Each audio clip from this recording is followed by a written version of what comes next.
கேரளாவில் ஒரு குறிப்பிட்ட இடத்துல உச்சிப்பொடி அப்படின்னு ஒன்று கிடைக்கும்.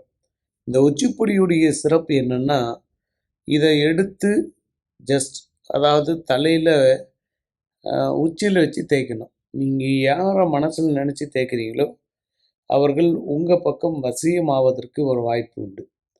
இது சில மக்களுக்கு டக்குன்னு கை கொடுக்குது, சில மக்களுக்கு டக்குன்னு கை கொடுக்காது. எல்லாமே ஒரு வகையான முயற்சி தான். நாங்கள் எங்களை பொறுத்தவரையில் புது புது விஷயங்களை தேடுவோம்.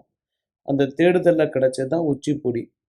நாங்கள் கொடுத்த ஒரு சில மக்களுக்கு டக்குன்னு கிளிக் ஆகிடுச்சு, ஒரு சில மக்களுக்கு டக்குன்னு கிளிக் ஆகலை. எல்லாமே ஒரு வகையான நம்பிக்கை தான். உங்களுக்கு நம்பிக்கை இருந்தால் கேரள உச்சிப்பொடி, நீங்கள் யாரை உங்கள் பக்கம் வசியம் பண்ணணும்னு நினைக்கிறீங்களோ அவர்களுடைய உச்சந்தலையில் தடை விடணும். அப்படி அவங்களுக்கு தடவுவதற்கு வாய்ப்பில்லை அப்படின்னா அவர்களுடைய ஃபோட்டோ, அவர்களுடைய நேரில் சந்திக்க வாய்ப்பு இருந்தால் நீங்கள் அவங்கள நினச்சி தேய்ச்சா கூட வேலை செய்யறதுக்கு வாய்ப்பு உண்டு. ஒரே ஒரு மூக்குப்பொடி சைஸ் தான் எடுக்கணும். வாங்கும்போது சொல்லிக் கொடுப்போம், முயற்சி பண்ணுங்கள்.